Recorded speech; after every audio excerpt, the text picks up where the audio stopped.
CBS Sports presents Star Sunday from the Daytona International Speedway, the Busch Clash, NCAA basketball. Number 1 Arizona faces 5th-ranked Oklahoma. The NBA live from the Astrodome. The NBA All-Star Game and All-Star Sunday on CBS Sports. Next, a CBS Sports special presentation.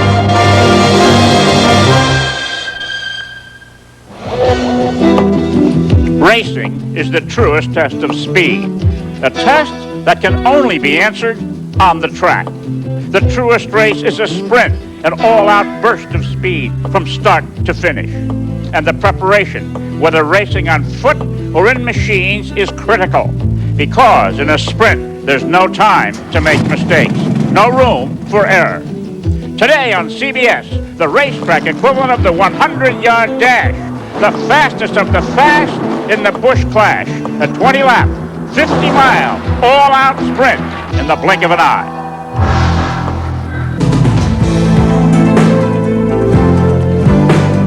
It's a glorious day in Daytona. Sunny, clear, and balmy, a perfect day for a race. And I'm Chris Economaki, welcoming you to CBS's 1989 coverage of the Busch Clash. It's a very special race, and not because of the big money involved, but rather because of the way the drivers earned the right to start. All last year, at every race, and those alone on the track qualifying runs, one man was fastest, winner of the pole position. And today, all of those men are here, 13 strong, to find out just who is the fastest of the fast. Let's meet them. National champion Bill Elliott had a tough break Friday, broke his left wrist in 2 places. Bill, you up for 20 laps? Well, I don't know. I'm going to run as long as I can and see how it feels. I feel like if I jeopardize any of the other drivers, I'm just going to come in. Good luck to you, Bill. A man who's really got some momentum going for him, winner of 4 of the last 5 races, Rusty Wallace. The momentum still holding? I believe so, Chris. I'm excited about starting the Busch Clash. It's an elite race to be in, and I'm proud to be here.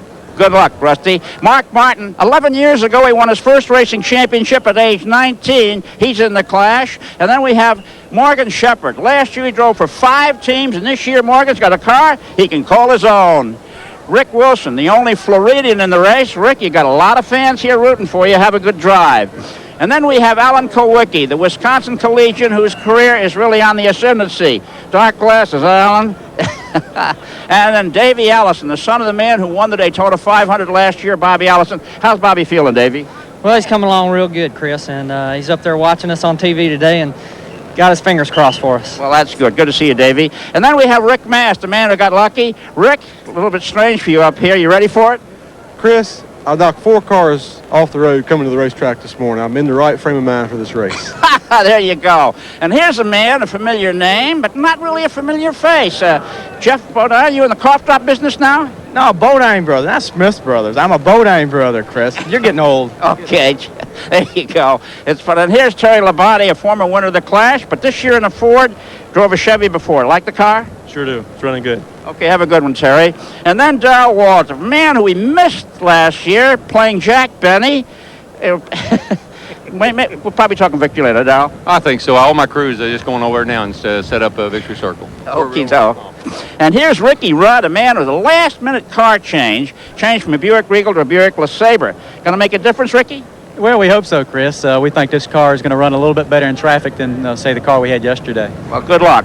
And then the man who's been winning pole positions left and right, and so far this year, the fastest of the fast, Kenny Schrader. You getting used to these number 1 positions? Well, we've been starting up here, Chris, and now we're going to work on finishing up here a little more. That's the way. Okay, that's the field. So now let's go to the man who will call the action, my CBS broadcast colleague, Ken Squire.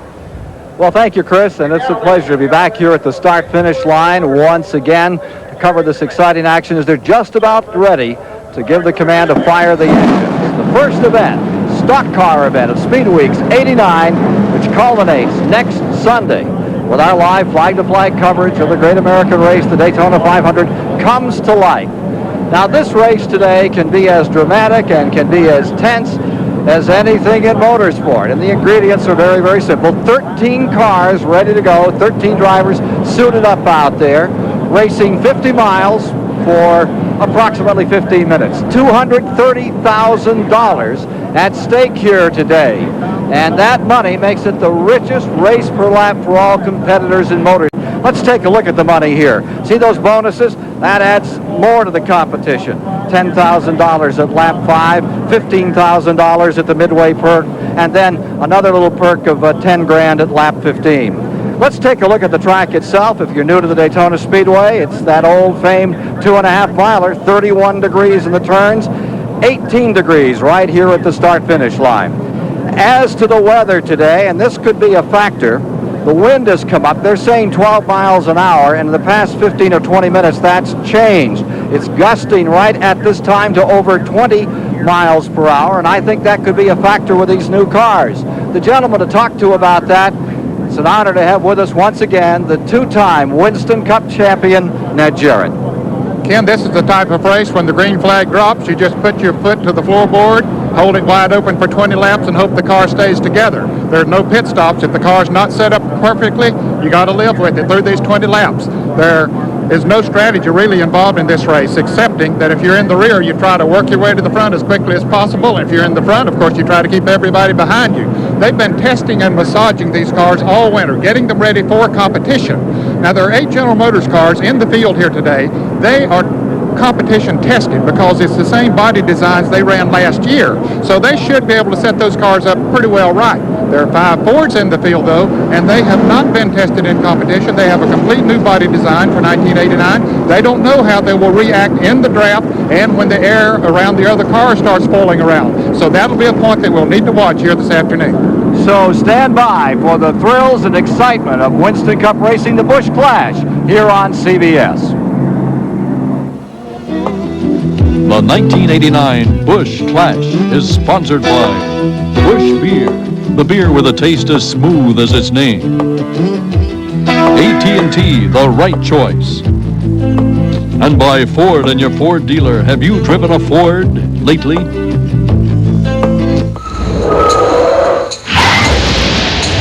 Imagine. Complete the first of 2 preliminary laps. Go quickly to pit road. Here's Mike Joy.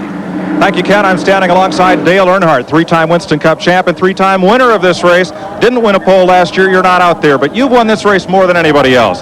How's it done? Well, it's done with a lot of patience, Mike. You got to get in the right place and then be there for the end. The carburetor place has made it a little bit different as far as drafting by on the last lap. You got to have a little help. I'd like to be in the lead on the last lap. It's going to be a real close race. Might have to pick Darrell Waltrip as a winner for experience. For experience? How about for those Goodyears? He's the only driver on them. Well, he's on a proven product. The Hoosiers were made in January. They haven't been tested. They're fast. If they don't have any problem, they'll be tough to beat, but still, Darrell's on a proven product. If the tires hold out, Darrell will be there. He's the defending winner. Ken? All right, the field is down into turn number 1, and let's take another look at that starting grid. In the first position, making his second start in the Clash, the pole sitter for next Sunday's 500, Ken Schrader from Fenton, Missouri. Beside him, in his 6th Clash, is Ricky Rudd, who crashed so badly here in '84. Then starting third is Darrell Waltrip, the 1981 winner of this event, car 17. In the 4th position, Terry Labonte, his 8th straight appearance, won here in '85. Starting 5th will be Jeff Bodine. In 5 straight years, he's never been worse than 5th, but he's never won it. Then in 6th is the rookie, Rick Mass, who was the wild card choice out of Virginia. Starting 7th on the field, Davey Allison started his first Clash last year and finished 2nd. The 8th position is Alan Kowicki in the number 7 Ford, his 3rd straight start. Best finish has been 5th here. Starting 9th is another rookie, Wick Wilson, in that number 4 car. And in 10th is Morgan Shepherd, his 4th time in the Clash. 11th is Mark Martin making his 2nd appearance. That's with the car number 6 Ford, the Roush Ford. And then in 12th is car number 27, Rusty Wallace, his 4th straight start in the Clash. And yet to make a real impression and out back is the guy who won it in '87, driving with badly bruised ribs, a broken wrist. Ready for a start, Bill Elliott from the shotgun spot. And Ken, these starting positions were determined by a draw on Thursday here. They did not make a lap around the track in qualifying as they normally do. We're about ready to start. A lady to drop the flag today, Helena Roberson. Over 13 cars. It's 20 laps. 50 miles underway. First, wheel-to-wheel stock car action of Speed Weeks '89. Going to turn 1. Now watch the cars in 1, 3, and 5, all from the Hendrick Racing stable. Skipping down into that first turn goes Schrader. And it's expected that His teammates will lock up Waltrip and Bodine behind him. Terry Labonte slips in there into the third spot. Moving Bodine back to fourth. A lot of people said those three Hendrick cars would make a run up in front and then decide it between themselves. Out of the back, you're watching car number 27 trying to make his move around Alan Kowicki. Already jumping by 2 cars is the number 27 of Rusty Wallace in the Pontiac. 5 Ford starting the race. One thing these cars in the back don't want to let the front pack get away from them if they can possibly help it, Ken, because they are now almost out of the draft of that front 5 cars. 5 Fords, 4 Chevrolets, a Pontiac, an Olds, and a Buick competing here today. Largest contingent of Fords ever in the Busch Clash. And one of them now in third, number 11, Labonte. Labonte has been very pleased with his Ford in testing here during the winter months and in qualifying yesterday for the Daytona 500. He was the 6th fastest, and he's moving right there in the thick of those 4 cars that the car apparently is handling well. You see it drift up just a little bit as he goes into the turn. Jeff Bodine pulls up on his bumper, but he is able to stay right in there and drafting, so the car must be handling well for him. That was one of the unknowns that we had coming into the race. How will the Ford draft? Back into turn number 1. Waltrip perched on the back of Ken Schrader's number 25 that's on the pole for the 2nd straight year for the prestigious $1 million Daytona 500 next Sunday. Out of 2. Ken, they just turned the last lap at over 197 miles an hour, a little bit faster than Ken Schrader ran yesterday to win the pole for next Sunday's Daytona 500. Here's Rick Wilson down on the inside, scooting through cars with a number 4 as he tries to find himself some running room on the bottom of the racetrack. Gets himself into the 8th position. You can see how far away the front 5 cars have pulled from the second pack of cars as they jockeyed for position, some of them running side by side back there for a couple of moments, and it allowed the front 5 to pull away. And Ricky Rudd has fallen from 2nd to 12th in the first 4 laps in that Kenny Bernstein car. That's surprising. I thought he would run better than that, but as Chris Economac pointed out at the top of the show, they decided to go with the LeSabre as opposed to the Buick Regal, and maybe it's just not handling right. Here's Waltrip trying to make a move. Waltrip to the inside and number 17 won it from the pole back in 81, and he's there. Bodine coming with him. He almost needed the help of Jeff Bodine to the draft to push him on out, but once Bodine got up there, he couldn't move around. 3 Chevrolets in front and a couple of Fords side by side in 4th and 5th. 194 mile per hour average. Remember, the fastest Busch Clash ever was an average speed of 197 miles per hour by Bill Elliott. Now that last lap, Ken, was slower than the ones they'd run before because of the pass that was made. Here's Waltrip out in front. He has led in 6 Busch Clashes. He has been in every one of them but one. And he has earned the most money 2 over the years in the Busch Clash, including pole position money, something like $337,000 in total Busch money. Now to the inside, here is Bodine in the 5, and this cars will slow them down and give an advantage to the cars running single file a little further back, trying to make their way back up in there, led by Morgan Shepherd in the number 75. Now Jeff Bodine did have the help of Davey Allison running behind him, but now Davey has decided to go with the other 3 and is going to put Bodine sort of in a position there. Now they're running side by side, but they were about to all draft past him. Davey Allison, who started 9th in his first performance just 1 year ago and came home 2nd in this race. Now there you see the number 75, the Morgan Shepherd car, currently shown as 6. Now there's the top 5, the drivers up in those lead positions here, with 5 of 20 laps complete, and the first $10,000 prize goes to Darrell Waltrip. He was ecstatic about qualifying outside of the front row alongside Schrader for next Sunday's 500. And Ford, number 11, the Junior Johnson car. Junior Johnson has had a car in every Busch Clash, and he's won it twice. He's the only car owner that can claim that feat, but that's proof that he builds fast race cars. See if we can get a thought from Chris Economaki. He's watching this from the Victory Lane area. Chris, your reaction to the first 5 laps of this event? Well, I'm interested that every car in this race is on Hoosier tires but one, and the one car not on Hoosier tires is Darrell Waltrip's number 17. He's on Goodyear's, and this may be the difference in this race today. Right now, Waltrip is on his way to being the all-time big money winner in the Busch Clash. Back to you, Ken. No one has ever won this race, Chris, wall-to-wall, flag-to-flag, even though we've had a couple of winners from the pole, one of them being Darrell Waltrip in '81 and Bill Elliott. They've always had to contend for it. Waltrip had fallen back to third the year he won it, then came back on to win.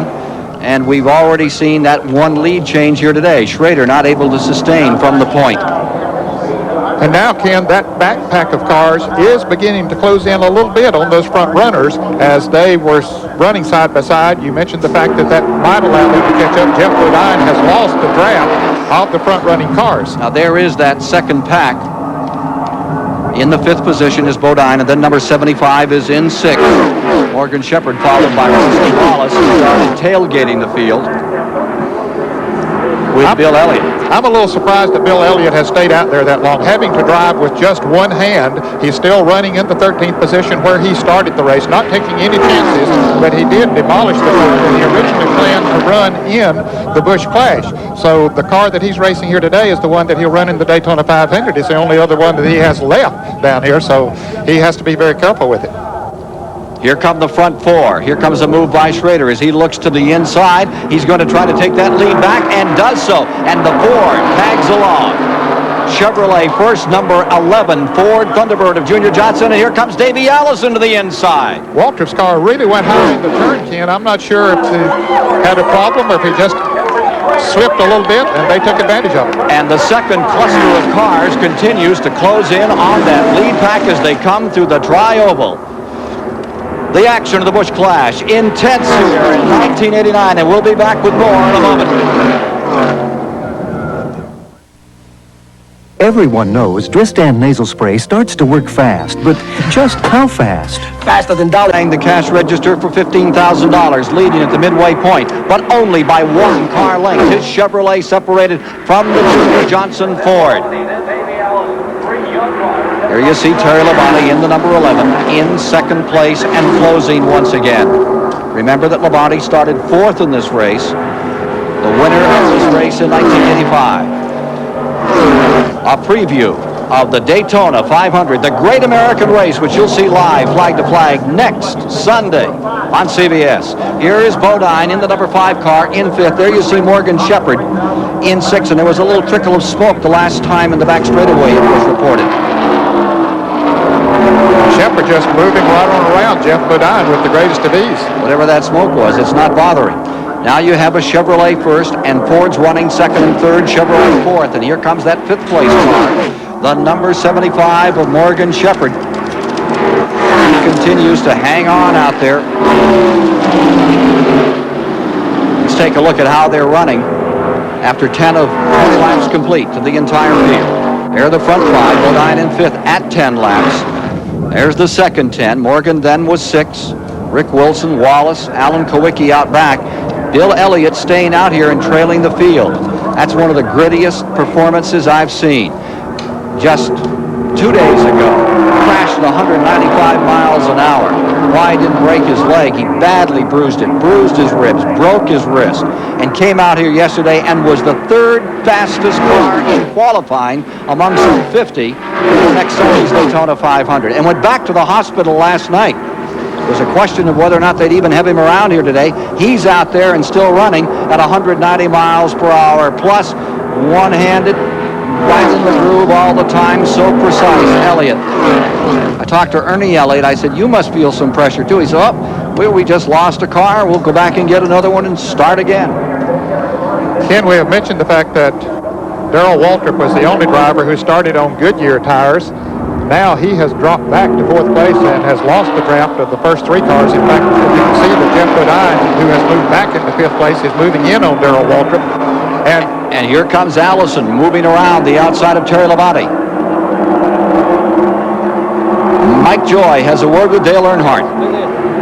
Dale Earnhardt watching this lead pack go past will get him to critique the front cars. Kenny Schrader, do you see him winning this? I can. He run awful strong by himself in practice.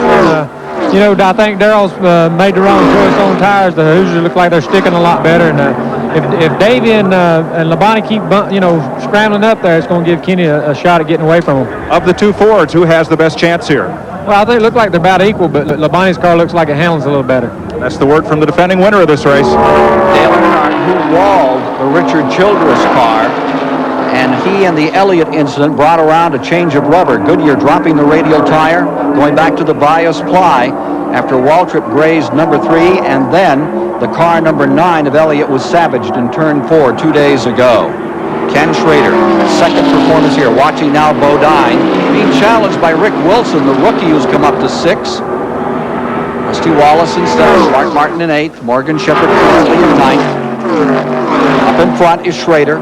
And he just picked up another $10,000 bonus, Ken, so that's $25,000 in bonus money that Ken Schrader has already picked up here this afternoon. Not a bad drive. First time he ran was a year ago, started 3rd and finished in 7th in this race. Looking much stronger today.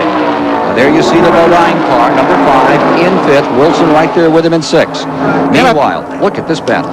A good battle up front, and we saw that Rick Wilson was right on the back bumper, here they are, of Jeff Bodine. It seems that the Oldsmobile is a good car to be running behind another car to help them in the draft, and it seems to be pushing Jeff Bodine towards the front.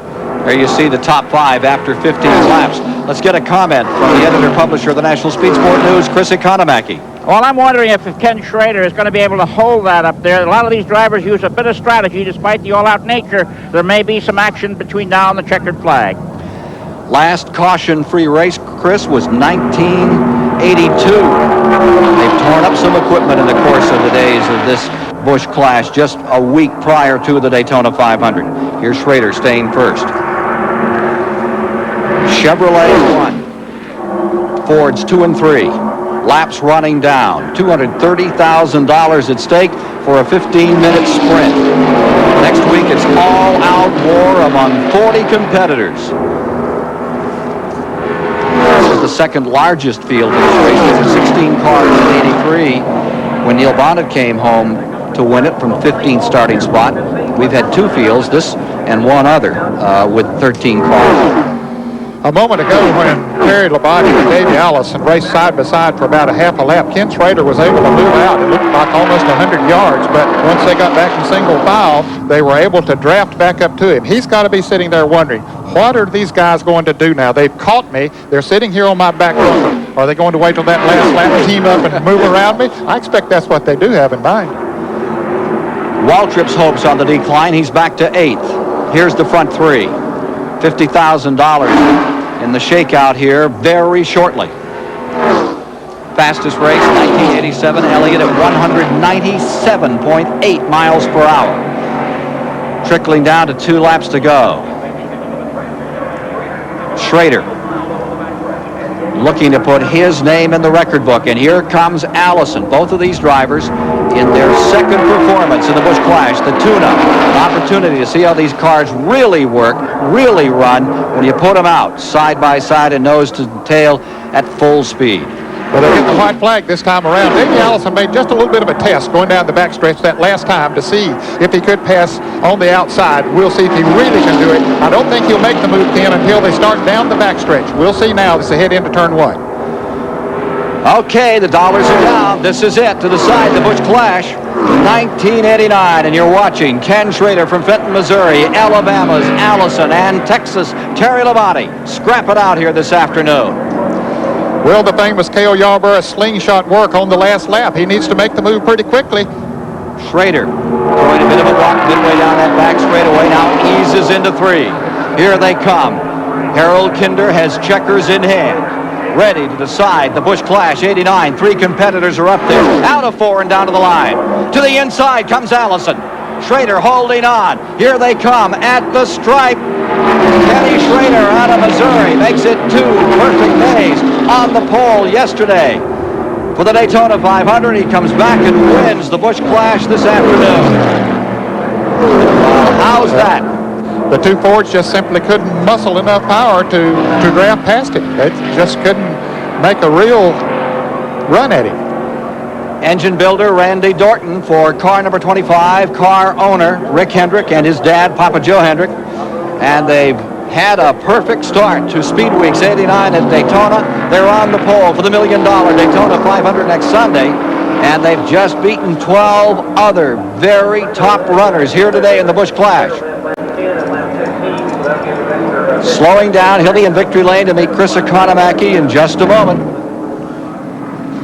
An outstanding effort by Hendrick Racing, placing cars first, third, and fifth as they started, and coming back to win it here. We'll meet Ken Schrader in a moment. You know, there are a lot of places where you can look for an auto part, but here is where you'll find it. Napa. We've got your part. In fact, we have more than 125,000 parts available. Napa has parts for imports and other hard-to-find parts, and at the right prices.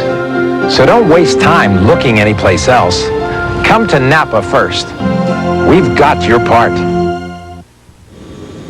When you fly in United, you're probably not aware of the 60,000 professionals working to make your trip easy, or the way our new advanced terminals speed you on your way. Just as when you use the American Express card, you're not really thinking about all the services that make frequent business flyers rated best for travel and entertainment. You don't notice these things because they're there, but you would notice them if they weren't.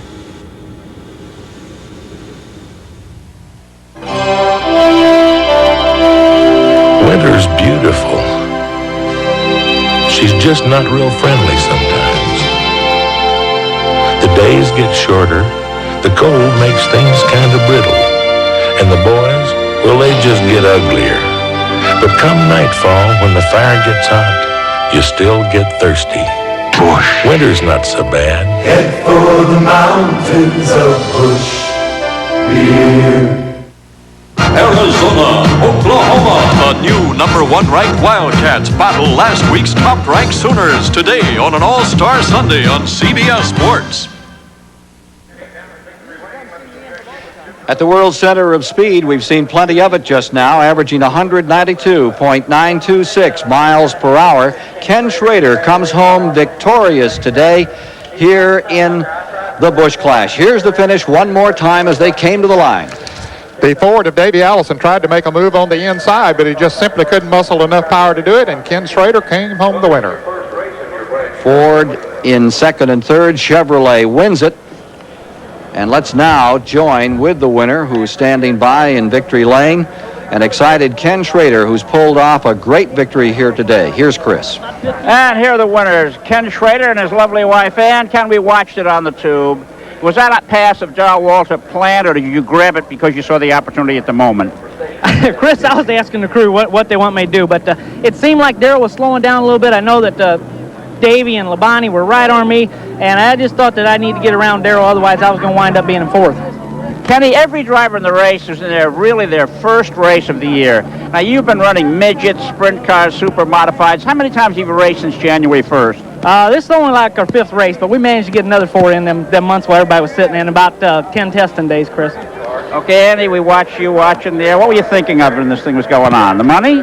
Well, we did remind him of the money laps, but I think we just wanted to have a good, safe race and have a good finish, and the guys did great. We had a good one. Well, you're a nurse. What kind of heartbeat and pulse rate does he have after one like this? Actually, he's fairly calm. He's worse high beforehand. Okay. How close to the wall did you come? It looked like he may have touched it. I don't really know, Chris. When Jeff got up beside me, the cars got moving around a little bit. I thought I might have grazed her one time, but, I knew if I gave up that position, I was in big trouble. So, we just held our ground and hoped for it. Okay, you're on Hoosiers. What did you learn today that might help you next Sunday in the 500? Well, I learned that, it's going to be a strategy game like it's been the last races with the restrictor plate, because you just can't pull out and pass anytime you want. Our car was a little too tight, so we think we got some speed left. So in other words, you've got to really gauge what the car can do for you with the restrictor plates, huh? Dictates how you drive, I gather. It really does, for sure. It's so hard to pass. All the cars are evenly matched. Okie doke, fine. That's it from Victoryland. We'll be back for an overview on the Busch Clash after these important messages. Great meeting. Super presentation. The new report would have been nice, but I don't think they missed it. Oh, no, me neither. With all the problems you face at work, your office equipment shouldn't be one of them. Love your time. Rico, we don't let your office get in the way of your business. Many men have sensitive skin that's irritated by shaving. Aftershave Skin Conditioner is clinically